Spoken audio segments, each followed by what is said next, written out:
So the goal is when I understand the audience and I understand how what I'm trying to sell them will help them get the desired outcomes that they're looking for. It helps me to communicate the value of what I'm offering to them in a way that resonates with them.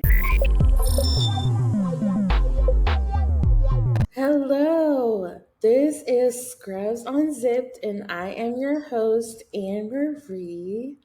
And I have a very special guest with me today. Her name is Victoria, and she is a licensed pharmacist who is also a copywriter and marketing strategist, helping business owners attract and convert more clients. How are you, Victoria? I'm all right, thank you. And how are you? I'm good. It's like we have like a little bit of time difference. Like you said, it's 4 o'clock where you are, and it's like 10 and 11 a.m. where I am. So where are you located? Yeah, I work with my clients from all over the world from Nigeria. Oh, wow. That is awesome. What part of Nigeria? The southeastern part of Nigeria. Oh, okay. So I actually visited Nigeria. I helped with open heart surgeries over there, and it was the Anambra state where we went. Wow. Did you say which state? I think if you pronounce it Anambra, Is it Anambra? is it Anambra? Yeah. That is exactly where I am. Wow. Really? Wow. Okay, that's well. So you know the hospital that's down there. It's like a new hospital. I, That's where we were. oh, I don't know the name, but if I did, if you said the name, I could know the hospital because there are lots of hospitals in Anambra State. Oh, okay. Yeah, I'll let you know what hospital it was. I didn't know you were in that location. That's I awesome. am.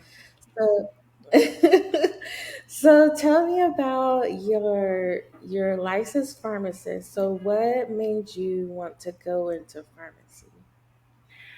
Well, I would say like when I was looking to go to the university, I had always wanted to study something that was related to healthcare. At some time, I was wondering if I should study medicine and surgery, if I should study pharmacy.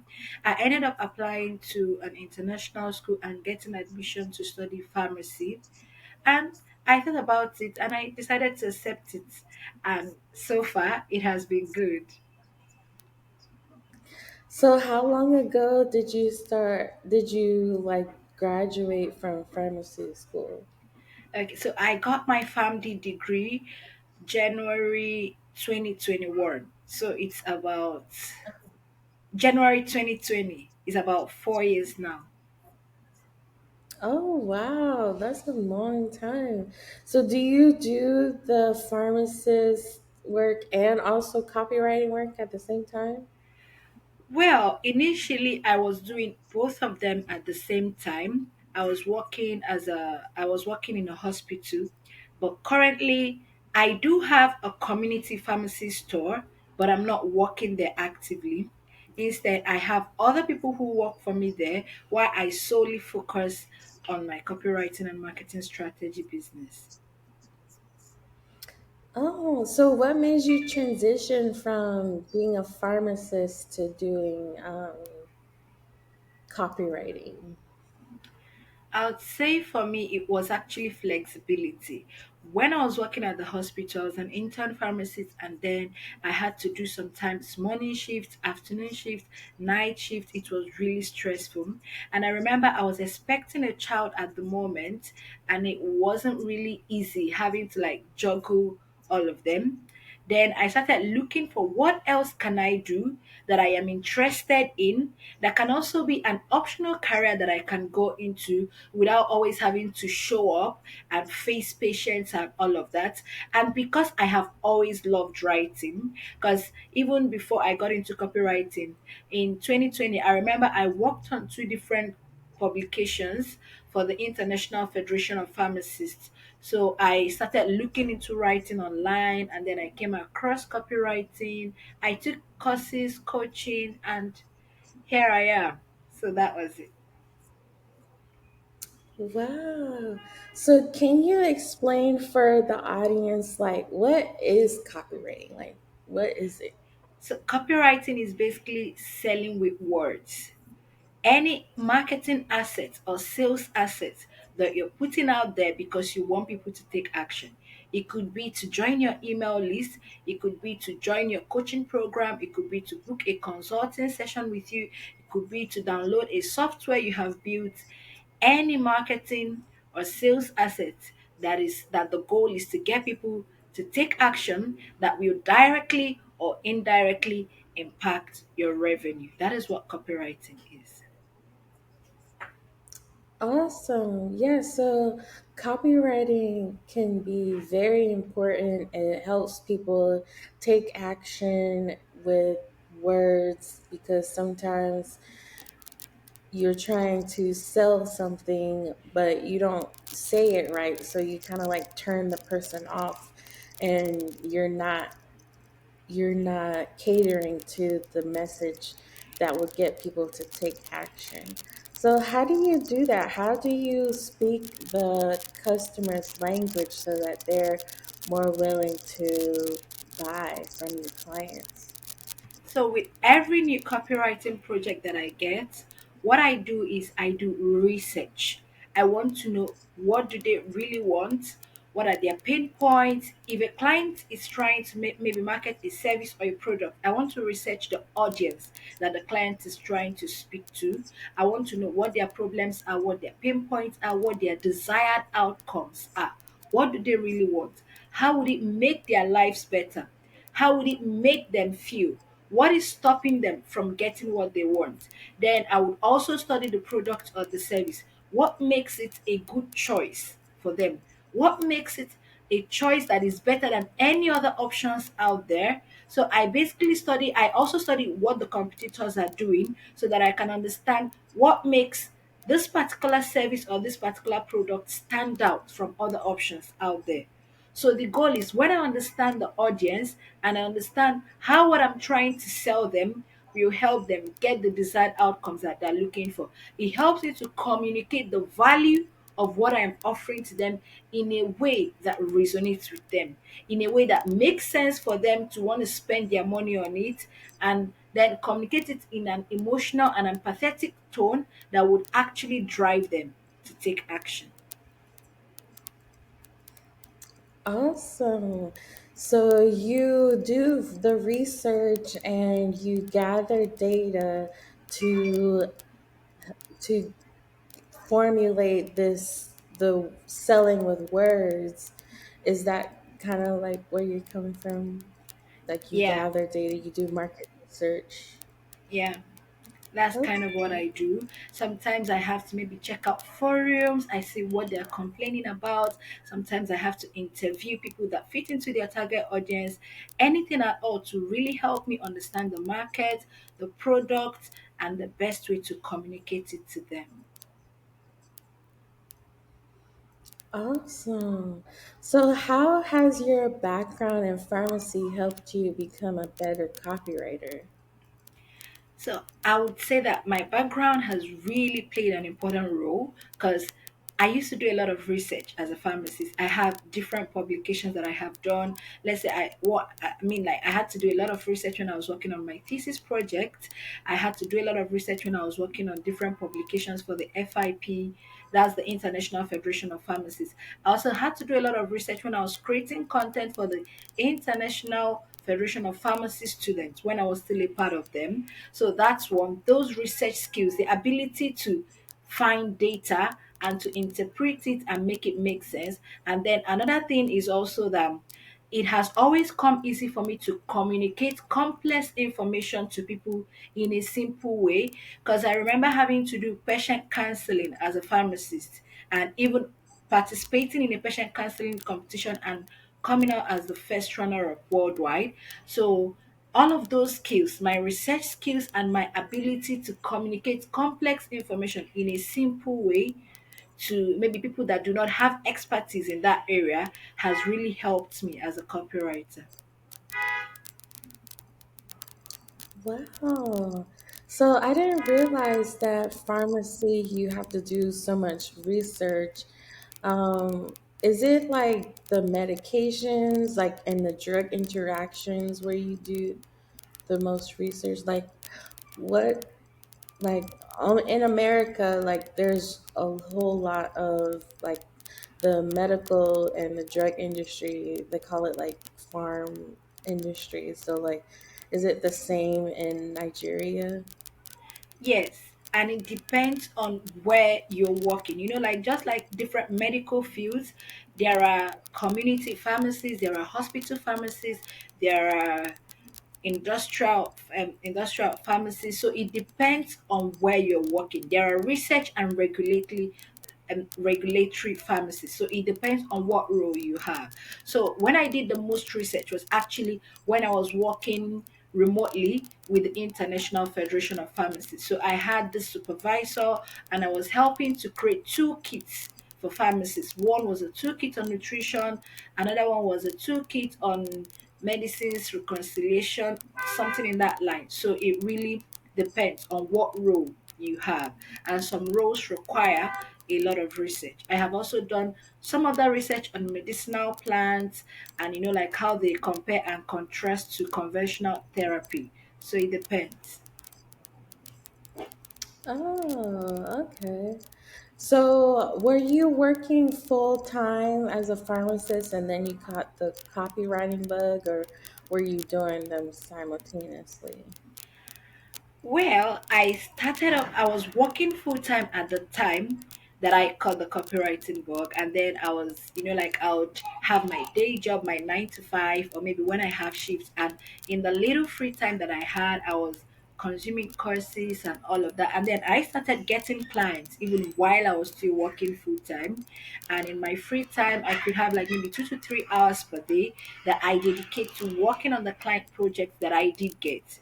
So yes, and then gradually I then transitioned and didn't take any other pharmacy job and decided to go full time into copywriting. Wow. So, you are a self study copywriter. Yes, self study, and also I got courses. I also took coaching. I even at some point I joined masterminds, memberships. So I was also learning from those that have gotten really amazing results as copywriters. Wow.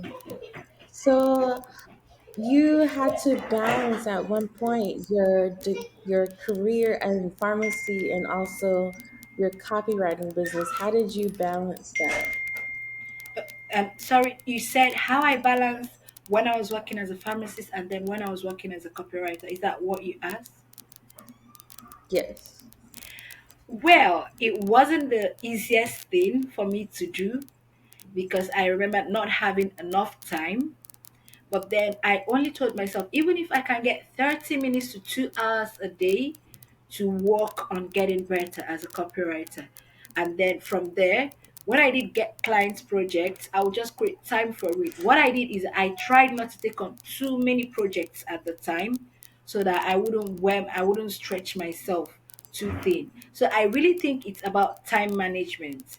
So it those times that maybe I could have spent scrolling on the internet or maybe watching movies, since I had a job at the time, most of that time had to go into me being a better copywriter and also working on my clients' projects. Wow. And I also see in your bio that you're married and you have two kids. So so you time managed, and you also you're also a wife and a mother. How did you balance that aspect with like family time and working and being a side hustler?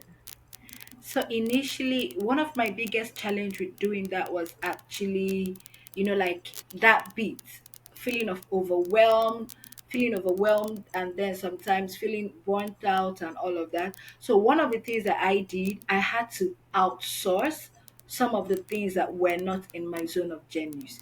Some it had me even having to hire a domestic staff or having to hire a nanny, as the case may be. So that is one of the ways that has really helped me manage it. So when I have help, when I have staff helping me out in some of the things that I don't necessarily have to do myself, it gave me more time to focus on getting clients and actually fulfilling what they want from me and then completing the project. Oh, okay. So you had domestic staff and you also had a nanny. So that really makes sense to hire people who, like you said, in your who are not part of your zone of genius. Can you explain more about like your zone of genius? Okay, so what I mean by not being part of my zone of genius is that aside from hiring domestic staff or maybe needing to hire a nanny to help out with some chores or help out with taking care of my kids, there are some times that maybe I get a project from a client that requires me writing copy and then creating a wireframe. It could be maybe a high density wireframe on Figma. And then while I know the basics of design, it is not my favorite thing to do.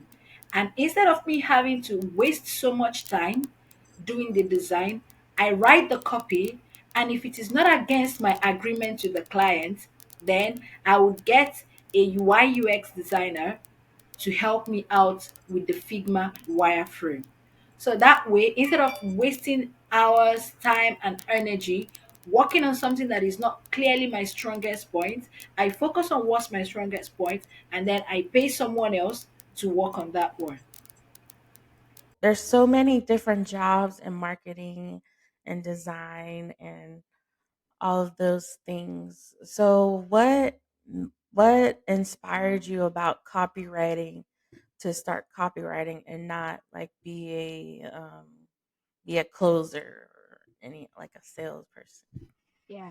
Okay, I would say for me, one of the things that inspired me to become a copywriter is because writing has always come naturally for me, even though this was different from the kind of writing I was used to, because it had to make me learn marketing, learn advertising principles, the principles of persuasion and all of that. But then what really made me decide to stick to it is because there are some other things that you can do but you don't enjoy doing them. So there are other things that I noticed I could do. Sometimes it could be automations, design, but I didn't really enjoy doing them, even if I could do them well. But copywriting was one of those things that after I learned it and I was working with a few clients, I enjoyed doing it. So even the thrill of putting those words together and persuading people to take action that would be useful to them, I enjoyed it. And I also liked the idea of being the bridge between a business owner and those that need what they're offering. Now most of these people, they know they need those things, but then they need to be pushed a little bit so that they will get it. So like it's copywriting was like helping them to take an action that will be useful, that will be beneficial to them.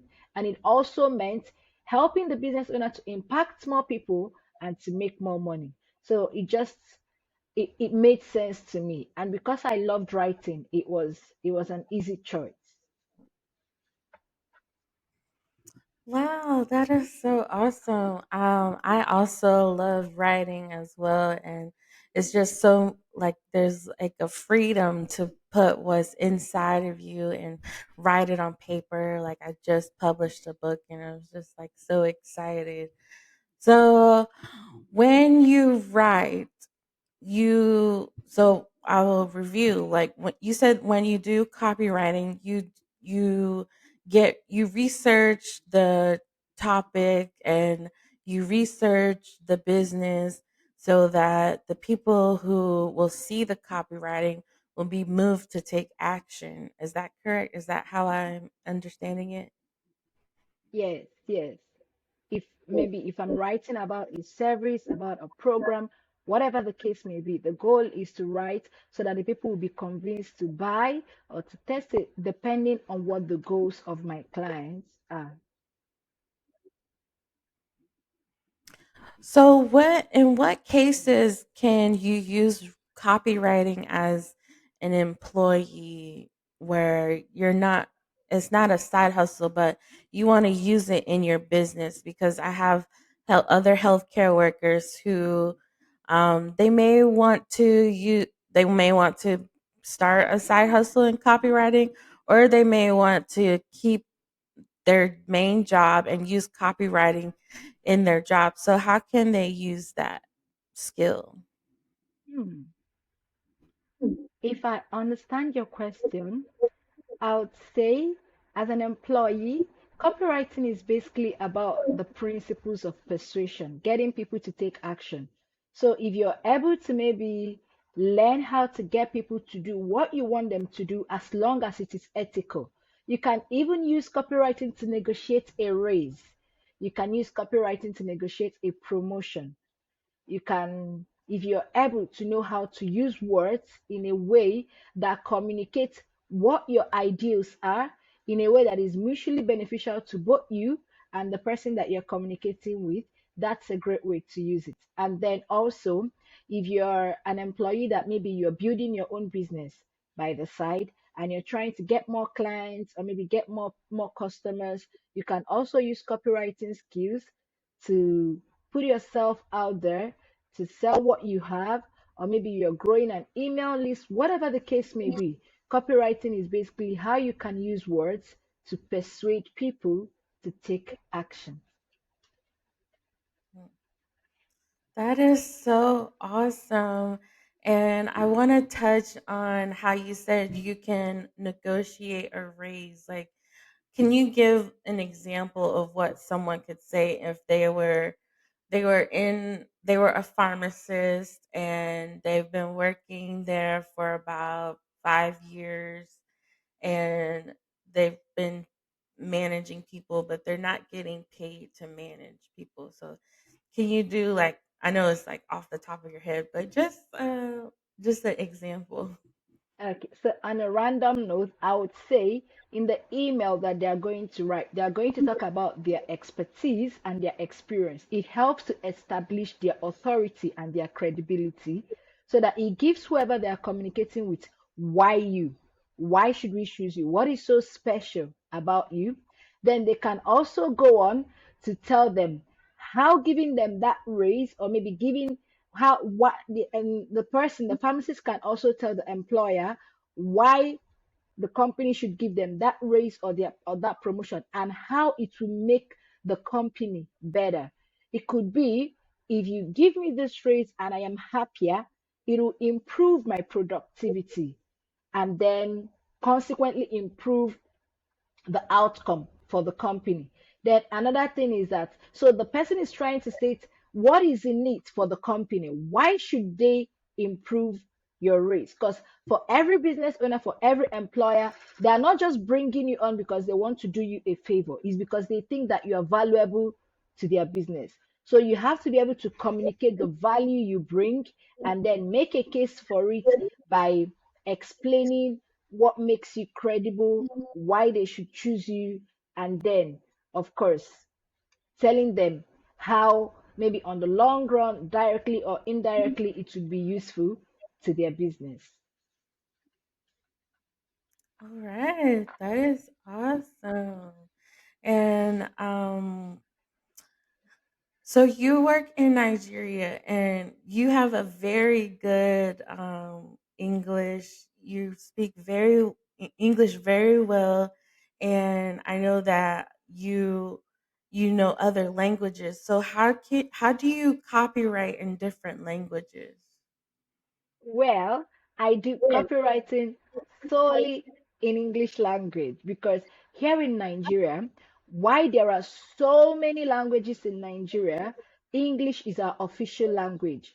There are so many Nigerians that they can speak English very well, but they can't even speak the other local languages in Nigeria. We are taught in English from our preschool to our kindergarten to our elementary school to our high school to our universities. Then for some Nigerians, English is even their first language because maybe it's either maybe their parents didn't speak the local languages to them. It depends. So personally, I speak a Nigerian local language called Igbo, and because I've been to a few countries, I can also speak basic Turkish and basic German, and then basic Kinyarwanda. It's a language in Rwanda. So, but then I write in English. All my writing is always in English. So I mostly work with clients from English speaking countries like the USA, the UK, Australia, Canada, Singapore, and then a few other countries, Slovenia, as long as they want me to write the copy in English language. So what matters is, am I writing it in British English or American English? But then in Nigeria, we are taught and brought up in British English. Oh, British English. Wow. So when you are working for these different countries, I know sometimes people their dialect a little bit different. Even if it is English, there's different dialects and different like people say things differently in United States than they do in Britain. So how do you break down that barrier and have the ultimate success for your client no matter what country they come from? Okay, so because most of my clients are from the US, for instance. So when I started out my copywriting, I was taking courses from coaches, even now, that are in the US. I subscribe to a bunch of email lists from copywriters, marketers, and business owners in the US. So gradually, I was learning their slangs, I was learning their way of speaking. I was, it bec- I mean, like, there was a time that I told myself that I was thinking like in American English, just because I would see myself using the expressions that they are using, just because I've absorbed the way they speak so much. So, why I may not speak it exactly like a native, I am very close, just because I have surrounded myself in masterminds, in coaching programs, and in resources by people from that region. And then, of course, there is also the place of research as well. I remember I once had to write an email promoting investment opportunities to the European to an European audience. So during my research, I realized that how you sell to Europeans, especially when it's money making opportunities, is different from how you sell to Americans. Europeans don't really respond to hard sell. They're not really moved by get rich quick schemes. Most of them just want to live a comfortable life where they have freedom, where they can spend time with their family. But then the times when I have to write to Americans, why they also want these things, most of them are more eager to maybe want to hit $1 million, maybe want to hit $1 billion, and all of those things. So some of these nuances comes from research and absorbing myself in the language, in the style, and then in the resources that is related to the audience that I am writing to. So that way, I've been able to work with lots of clients in those regions and get them mind blowing results, even though I am working from Nigeria.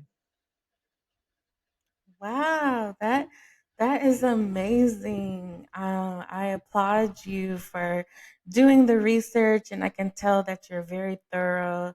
And so, I want to ask, what drives you to do this business and to do copywriting? Like, where do you get your fuel to be an excellent copywriter?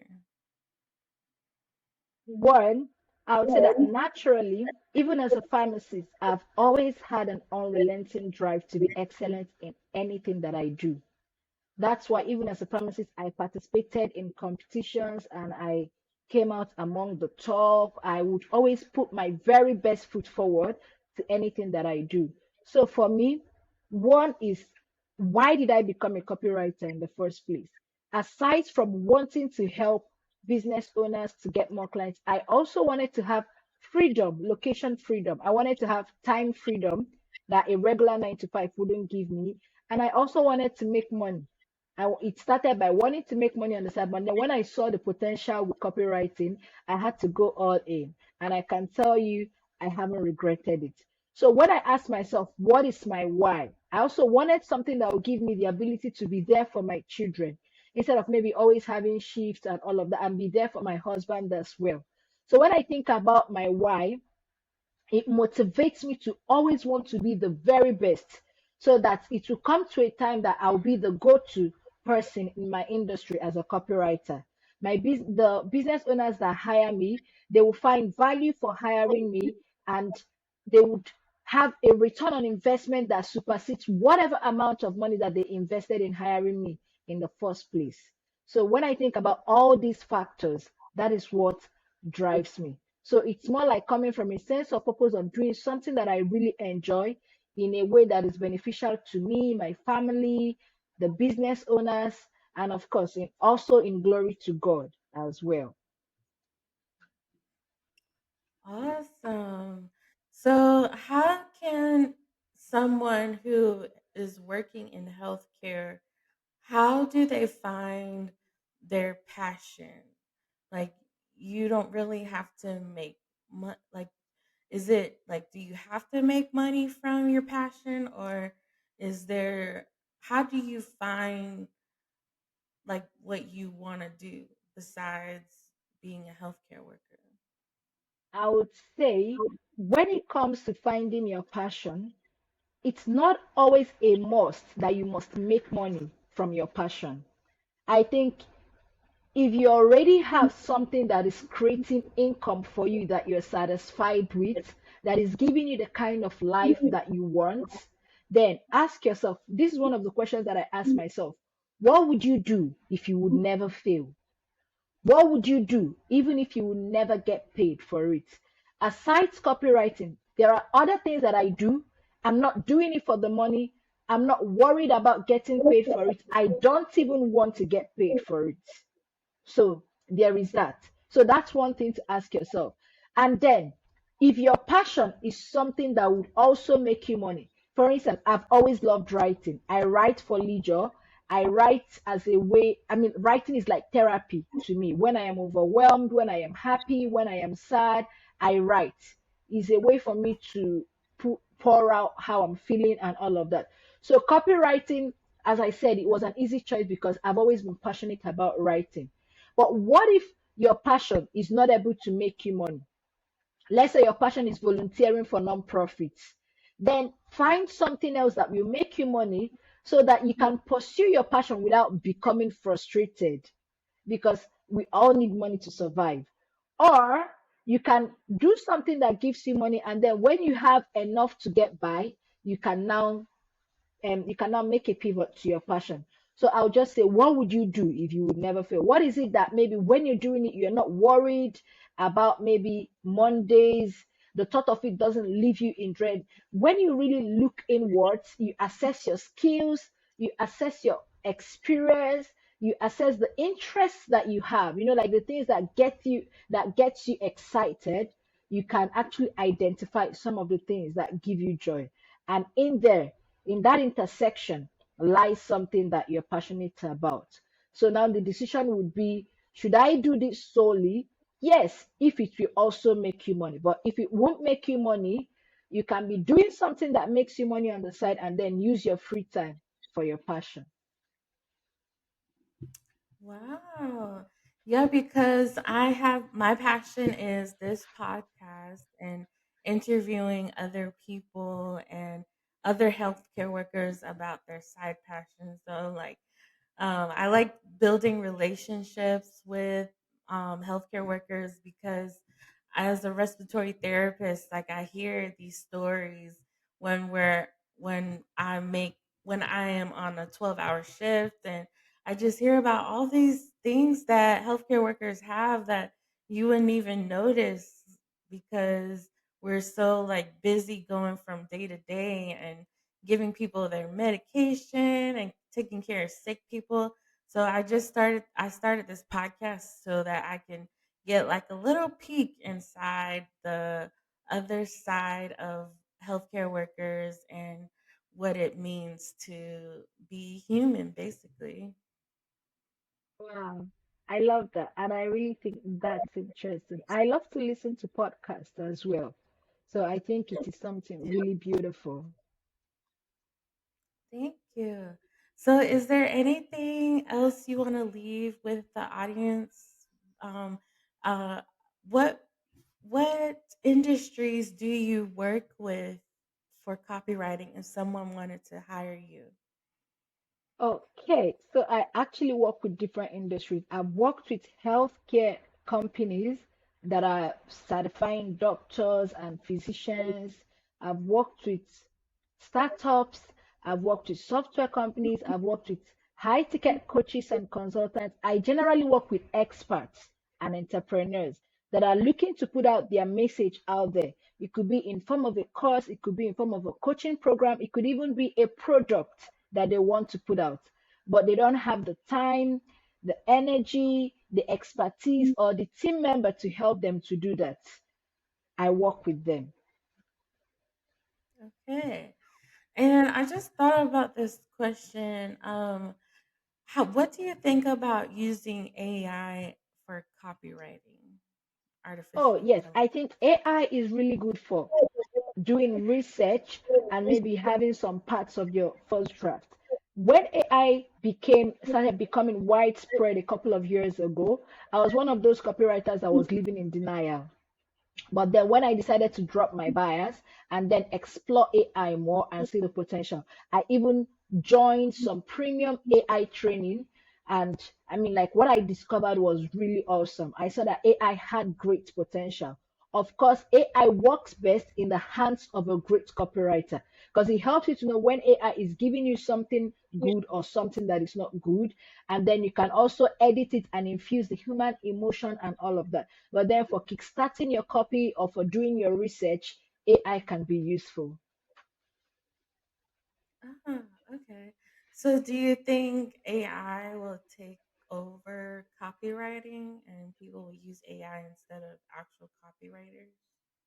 I actually think AI will not take over copywriting, but then copywriters that are able to use AI are probably going to take over copywriters that are not able to use AI.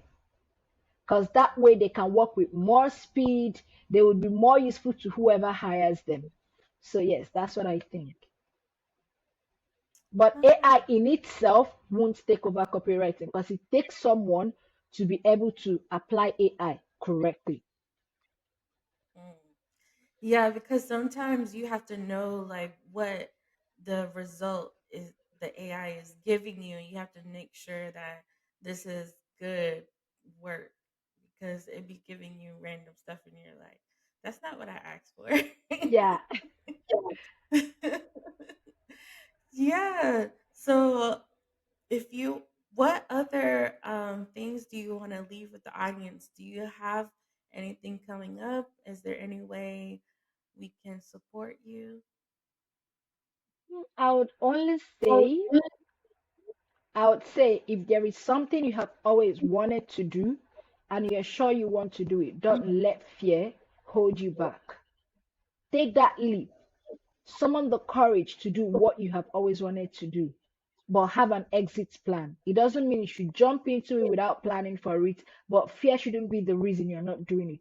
Don't wait until you're old before you start living life.